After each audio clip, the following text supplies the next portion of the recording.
Hey there, Braves fans. Welcome to another edition of State of the Braves. I'm your host, George McNair. It is great to be back with you once again, even though this isn't the best weekend of Braves of baseball I've ever seen. I'm just going to tell you this. Look, I'll be honest with you. This will not be the absolute most positive podcast you've ever listened to, but I'm going to try to still bring you some info and give you some insight and hopefully give you a little bit of encouragement by the end of it. But if you watch them play the Blue Jays this weekend, you probably are as annoyed at that kind of baseball as I am. So anyways, guys, don't forget to follow me on Spotify and Apple Podcasts. Some of you guys listen to me. I really appreciate it. Some of you guys watch me, and if you're interested in watching the video version of this content, of this podcast, you can find me on YouTube and vice versa. You guys on YouTube, if you want to occasionally go over and listen, if you're in the car and listen to the podcast instead, I would appreciate it. If you're on YouTube, please subscribe. That really helps me out. And word them out too, guys. Get this podcast to people, to Braves fans who you think would enjoy it. I would greatly appreciate that. I don't mention that all that often, but I wanted to start doing it just to encourage you guys as much as possible. The more you guys do that, the more content I can probably bring you. And I'm really hoping that this podcast continues to grow. But I'm very thankful for all of you guys who have taken your time out to listen to Braves podcast content that I bring you. Very much appreciate it. Well, let's go ahead and get into it. Not a ton of Braves news other than the really big news, guys, that was starting the last time I was with you. Collin Wright was down with his shoulder stuff.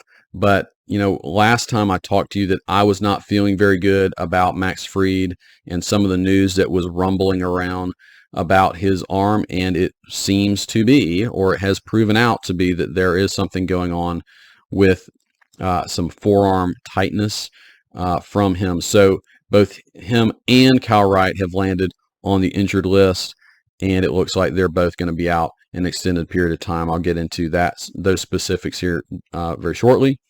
The Braves also, probably connected to this, have signed former top prospect Justice Sheffield to a minor league deal. Justice Sheffield used to be a really big name. He was a top prospect. I think he cracked the top 30 at one point on prospect lists. He was traded to the Yankees in a big deal several years ago, and then they traded him to the Mariners in another big deal. He cracked the majors with the Mariners, kind of back and forth a few times. He had one decent run with the Mariners, but also struggled a lot with them, especially over 2022 and this, small amount of this season. They ended up just cutting bait with him and giving him his release to try to figure it out with someone else. So the fact that, a top prospect would just be totally released by a team tells you that he was not pitching well at all, right? That they couldn't even find a team to trade with. So that being said, he was a top prospect, and he had some really, he had some talent in his arm. So maybe this is something he can get a fresh start and the Braves can figure something out. He's now not a young guy anymore. He's 27 years old. So I'm hoping that something will, a light bulb will go off for him. But don't expect him to be an easy fix for the current pitching situation with Wright and Fried being out. This guy has not pitched much lately and has not pitched effectively in a while. So he'll probably go to AAA, and then we'll just see how he pitches from there. And he's also been pitching more from the bullpen, even though he had been, a starting pitching prospect. So if the Braves want to try to use him again as a starting pitcher, they're going to have to, stretch him out. But I wanted to give you that news. Unfortunately, the other news for you guys is the Braves just got swept. 3-game series, they get swept by the Blue Jays. Man, the Blue Jays have had the Braves number the last few years. I don't know what that's about, but it's really annoying.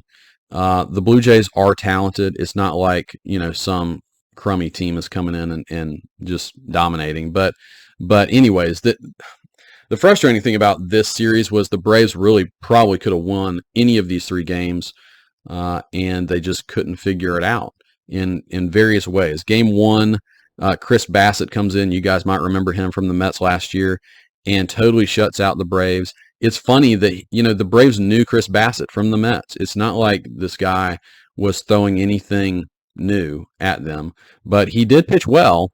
The Braves I think probably helped them out in some ways. I'll get into that in a minute, but yeah, they definitely squandered a good start from Spencer Strider. He goes out, he dominates the Blue Jays for most of this game, 12 strikeouts, and the Blue Jays were able to squeak across 1 run against him. And then the Braves bullpen comes in, doesn't pitch terrible, but gives up 2 more runs. And again, the Braves, they had a couple of innings where they could have made something happen against Bassett. They don't come through in those situations. Bad situational baseball, really, and it's a 3-0 loss. Game 2 against the Blue Jays, the Braves lose 5-2. Ozuna hit an early 2-run homer. You're feeling pretty good. The Braves score early often, this season. They have dominated the early innings, but unfortunately they've also gone quiet a lot in late innings, and that happened this game after the 2-0 start. The Blue Jays score the last 5 runs of the game, and that's that. Game 3. Oh, and I will say Elder had a pretty solid start in this too, and the bullpen again gives up a few once they come in. Game 3, it is a bullpen game, and the Braves lose on the final at bat today. So I am coming into you. I'm coming to you guys kind of frustrated because I just watched that, but they lose on the final at bat of the day. It was a sloppy defensive game, one of the weirdest defensive games I've seen the Braves play. I think they dropped like 4 different pop-ups or fly balls. 2 of them they had where it wasn't good communication. You had Albies and Acuna not communicate on a fly ball, dropped it when they came together, and then the same thing happened with Pilar and Harris on a fly ball. You had another one where Olson dropped it. It was just a really weird game. There must have been something going on with the sun and in the sky or whatever, but a lot of issues on the field today, and again they end up losing on the final at bat after going into the 9th inning up 5-4. So going to Texas, licking their wounds. Texas has been playing really good too. This is a really tough stretch for the Braves. May generally is a really tough month schedule-wise for the Braves, and so you could not have timed Fried and Wright going down worse than May. I mean, I guess the positive flip of the coin is it's earlier in the season, and you give them time to get back. The optimist would say that the Braves are going to hang in there. Maybe they don't play their best baseball. Maybe it's 500 baseball, but they'll hang in there. They'll get Fried and Wright back around the All-Star break. They'll be good to go, and they'll be healthy going into the playoffs, and they'll be fine. And that very much could happen. And I do tend to be an optimist, so I'm hoping that happens. I think it's more likely that that will happen for Fried, but not Wright. Anyways, let's talk about both these guys. So they go down with different arm injuries. Fried goes down with a forearm strain. Wright goes down with a shoulder issue. So Fried's forearm strain, initially, that's really scary because typically that's related to guys who need Tommy John surgery. Fried has already had Tommy John surgery in 2014 as a minor leaguer. But the Braves, everything they're saying seems to be that they are optimistic that with just a little bit of rest, he's going to be fine. Excuse me, guys. So, 2+ weeks rest means that he'll probably have to start from scratch in ramping up to get back to full strength to come back to the big leagues. So what that really means is, 1.5 to 2 months probably before Fried is back. So maybe before the All-Star break if all things go well, but that's still a long time for the starters to carry, before Fried comes back. Let's not forget Fried, number 2 in the Cy Young voting last year. We know how awesome Max Fried is. I told you guys at the very beginning of this season that if I had to pick one guy that was the most crucial to the Braves' success, it would be Max Fried. When you only have 5 starters, when you lose probably your best starter, then it's going to impact you in really big ways. And we're already seeing that. And then on top of that, losing Kyle Wright is pretty big too. So this is the issue with Wright and why I think it's going to take much longer for him to come back. This is the second time he's had an issue with this shoulder already. They gave him a cortisone shot in January. You know how long it took for him to come back from that. And the fact that it's popping up again means that that cortisone didn't really help the shoulder heal. That there probably is something going on in that shoulder. It might not be anything too major, but it could be something that, either he doesn't pitch again this year, or it's maybe after the All-Star break, even into August, September. So obviously I'm not a doctor. I'm totally guessing on that.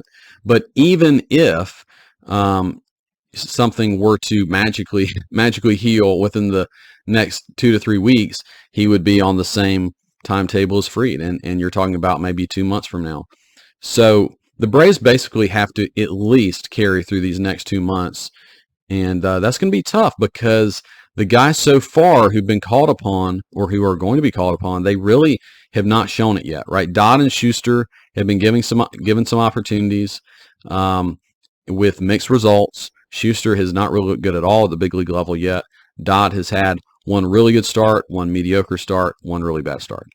And then, of course, the third guy to talk about is Mike Soroka, right? And the Braves might not know when he's going to be ready. So this is just a very murky, unclear situation for the Braves. That's probably why they went with a bullpen game again today. 2 bullpen games in about a course of a week is not, it's not the top thing you would like to do to your bullpen. What would be the absolute best situation for all involved would be Mike Soroka regains some level of his, past form. And on top of that, it does line up for him to pitch against the Rangers here in this next series because he will be on regular rest. But here's the thing. Recently, Snitker was asked about Soroka, and he gave kind of a half answer that would lead you to believe that the Braves really don't want to bring him up yet. That makes some sense that they have a longer-term plan for Soroka to slowly get him back up to strength. I mean, again, this guy's not pitched in 2.5 years. So to call him up now would be asking a lot of him. And you would hate to call him up and then send him right back down with everything else he's been through. So my guess, and it's only a guess, is that Soroka is not going to come up in the next couple weeks. Maybe by June 1st. I could kind of see that. You give him a few more weeks. He starts looking better and better. Okay, now you call him up. So it might be Schuster. Dodd just pitched today, so it doesn't make sense to call him up, at least early in this Texas series. He might get called up eventually, but it's just really unclear who the Braves can lean on right now with both of these guys going down. We need one of these guys really is crucial to the Braves moving forward. That's absolutely true. So how concerned should we be? Maybe a lot. Again, just not a clear answer. That being said, if Dodd or Schuster comes on and just gives you quality starts, right, like Dodd did the last time he was out there against the Marlins, 6 innings, 3 runs, you'll take it. You'll take that every time. So we'll obviously just have to see how that all goes down. But the Braves need to get through June. They need to find a way to get through June and bridge this gap back to Fried at least. On top of that, they've got to find a way to limit the innings of their bullpen. What we've seen recently is just not sustainable. 2 bullpen games. Bullpen is used a ton. And what you see play out is the more you use that bullpen, the more exposed they are. The less effective they're going to be because they're not as fresh. They're getting strung out over more pitches and more innings than they are comfortable doing. And that happening already in May is not great. You don't want a tired bullpen in May. So some of you probably are shouting, let's trade for a starter. And I hear you. I think ultimately that might be what happens, but I don't think it's going to happen anytime soon for multiple reasons. I think the Braves want to evaluate the next few weeks with Fried and Wright to see where they are injury-wise, so they have a better idea of when they will be back. But also, the trade market's not there. No one is trading a starter at this point in the season, because when you trade a good starter, you're basically telling all your fans, so long, this season stinks and we're done. And then, nobody's going to buy tickets to see, even a bad team. You want to be able to sell 10,000 tickets, to a home game. And, if you give up your best guys this early in the season, it just tanks everything. So, you have several teams out there, particularly the White Sox, who have some decent pitchers, and they've gotten off to a really bad start. I guarantee you the Braves have identified guys that they would like to go after, but there are issues with that, right? The time is bad. The timing is bad. The Braves, don't forget, they don't have the greatest, prospect capital right now. So it's a challenging situation, to say the least.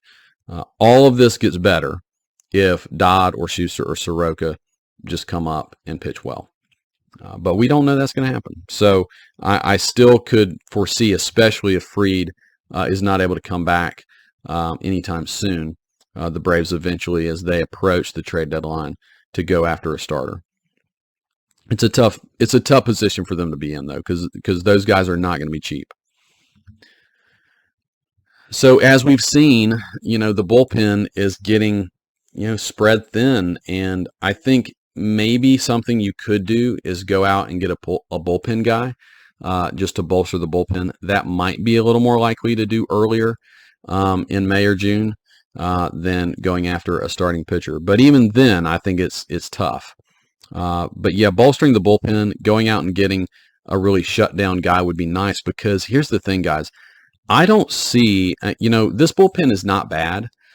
Recently, they've had a bad run, and they look pretty mediocre in the moment.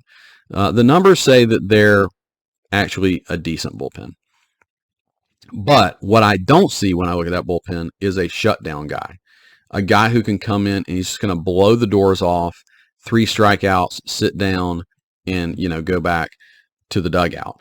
The Braves have a ton of, you call them pitchability guys.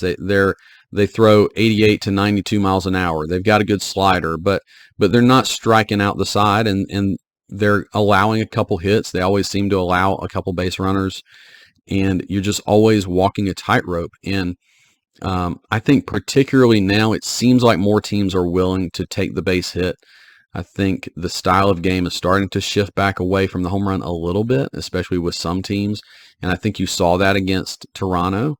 They had a lot of soft singles and stretched out innings. And, that's what happened at the last inning for the Braves to lose this last game.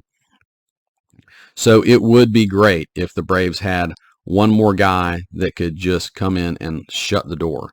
Now, that guy could be A.J. Minter. He has been that in the past, but, man, he's had a rough season so far, as I know you guys know that.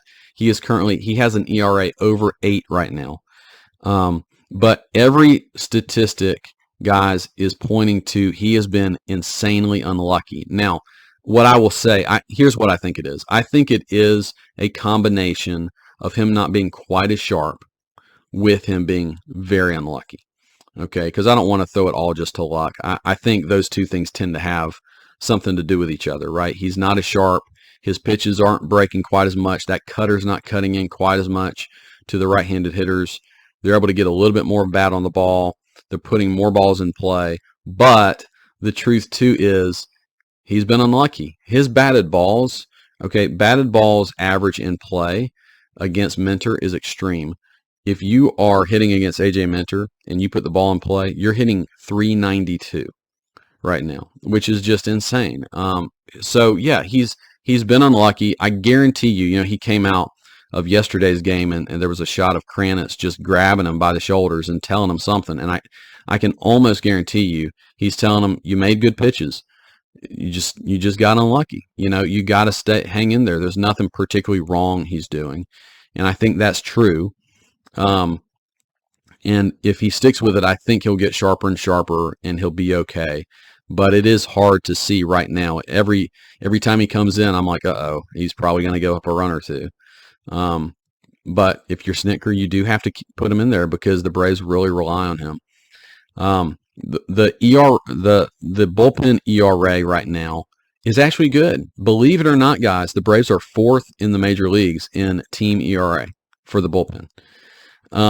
But they're 14th in WAR.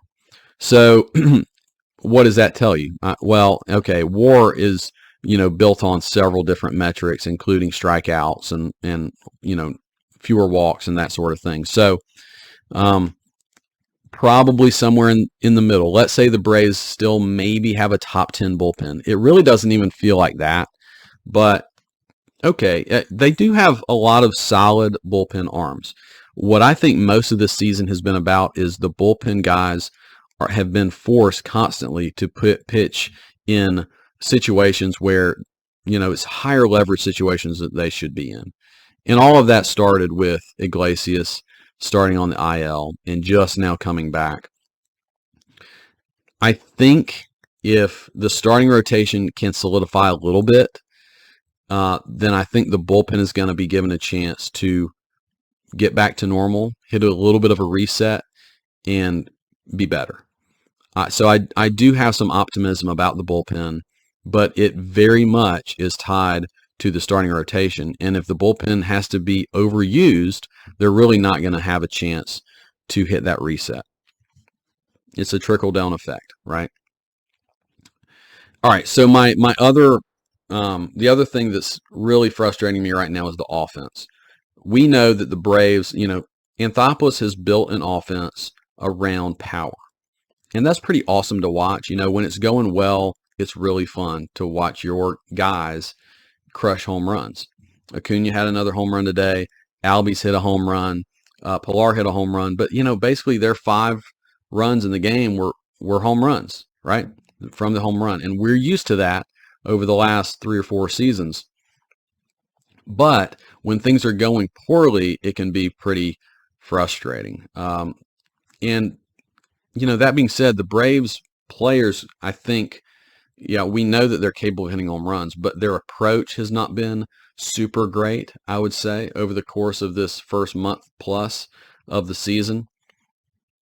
They are swinging first pitch a ton. That was especially true against Chris Bassett in that first game. He threw a complete game shutout and only had to throw 101 pitches.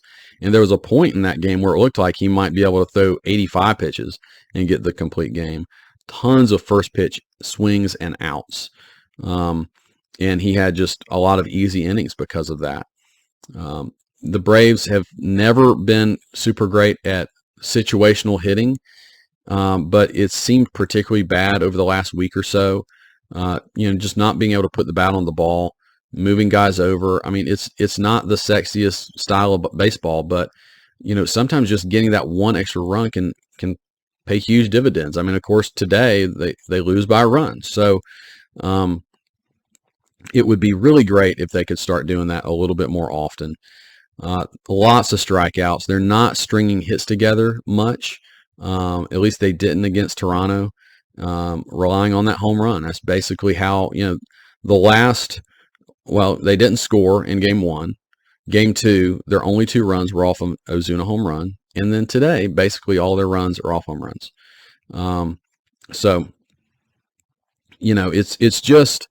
It's hard to sustain winning if all you're doing is relying on the home run to score. On top of that, they are not hitting right-handers at all. So the broadcast has mentioned this in kind of a different way, but they mentioned that the Braves have the most extreme average between against lefties and righties. So the Braves are the best in baseball against lefties this year. They're hitting .307 with a .373 on base percentage and a very awesome .549 slugging percentage team wide. What is that about? I mean, I think you have got some particular guys who are just crushing lefties. Ozuna has seemed to have figured something out against lefties suddenly. Murphy's hitting lefties really well. Pilar, when he tends to play against lefties, he's been pretty good. Hit his 4th home run of the season today. And of course, we know Ozzie Albies can crush lefties. But against righties, everything flips. The Braves are 24th in the league against righties, hitting .234 with a .323 on base and a pretty meager 410 slugging percentage. So just not much is happening against righties, and that's basically what played out today. The Blue Jays start a lefty. The Braves get him for 5 runs pretty early. He comes out. Toronto throws mostly righties against the Braves from their bullpen, and everything gets shut down, and they don't score again. So they got to figure that out. I don't know what it is. Maybe it's just because a couple of their lefties are struggling right now. Olson is struggling. Harris is struggling. So I don't know. But that is something that, you're obviously typically going to see righties more often than lefties. So they need to figure it out. I mentioned Olson. I think another thing Snitker could do is get Olson out of the number 2 hole. He has guys really struggled over the last 30 games. He's down in the 220s with his average for the year, but over the last 30 games, he's hit 182 with a 338 on base percentage, which that's not terrible. He has taken his walks, but 182 batting average, it does seem like he is swinging and missing a lot. And that is with a 427 slugging percentage. So again, he's got some home runs, and he has had some games because of that where he has contributed. But ton of swing and miss. And I think just for the number 2 hitter, you need a guy who's putting the ball in play a little bit more. I know the idea with having Olson number 2 is you sandwich him between Acuna and Riley, and that just seems like the most perfect place for anybody to hit. But, he has not hit consistently. He came into this year hitting so well, in spring training. Then he had a pretty good first week. But guys, other than home runs, Olson has been pretty down and pretty disappointing to this point. And especially when Acuna's getting on base, right? Acuna, especially to start the game, it's a single, then he steals second, and you got Olson up there, and he strikes out, or he pops up. And then Riley's also struggled and a lot of times struck out. So you got Acuna, and then you're just not taking advantage of him getting on as much as I think you could have. Now, I will defend Snitker in this way. You start thinking about the lineup, I think it's a little tricky to figure out who should be hitting second. Maybe what you do is against lefties, Albies hit second, and against righties, whoever that guy is who's hitting lefties the best, put him second, and go from there. And maybe you just shift Olson and Riley third and fourth. And look, I really believe those 2 guys are going to get it going again. Harris as well. That's going to just, obviously when multiple guys are struggling, it just brings down the entire offense. But there's got to be something that happens to spark these guys. I mean, Snitker put Albies in the 3 hole today, and I kind of like that idea. But again, against lefties, I think you could slide him up all the way to 2, and it would make a lot of sense to hit him and Acuna back to back. Yeah, so the last frustration I will share with you guys, I feel like this is more of a counseling session. I'm just laying my burdens on you guys. But the Braves have basically been terrible in the last 4 innings of the game. They've lost the game in the last 4 innings more often than not. Now, when you watch the broadcast, and I get it, but the positive swing of this is the Braves have been awesome in the first 4 innings. They are second in baseball in innings 1 through 5. We can extend that to the 5th inning. Innings 1 through 5, the Braves are second in baseball in runs scored. They're 14th in baseball from the 6th inning on in runs scored. Now 14th, okay, middle of the road, but 14th in offense, and then in runs allowed, they're 21st in baseball in the 6th inning on. So, and this is exactly, when I look this up, I'm like, okay, I wasn't just feeling this way. It feels like we've had a lot of blown games, or games where we led early and then we just end up losing it. And it's just true. That has happened a lot. And of course, 6th inning on, you can point more towards the bullpen. But there's been some starters who've lasted into the 6th and 7th and given up some runs too. So, but you've just had that swing. So that really has to change. The Braves, in 2021 and 2022 were awesome 7th inning on. They were awesome against teams' bullpens. And that has really not been the case this year. And so I think the bullpen like I said, my optimistic side, the bullpen is going to start to lock up a little bit more, but the offense has to support things and pull their weight as well. All right, guys. Well, that's basically the rundown this time around. I will say I will be looking. I think the next 3 weeks are incredibly crucial. Who steps up in the absence of Wright and Fried, and just getting the news on Fried and Wright and their injuries and how long they're going to be out. I think we'll probably know much more by then. So hang in there, guys. While all is not well in the moment, the Braves still lead the division by quite a few games. The East, right now at least, does not look super strong. Of course, things could change quickly on that end.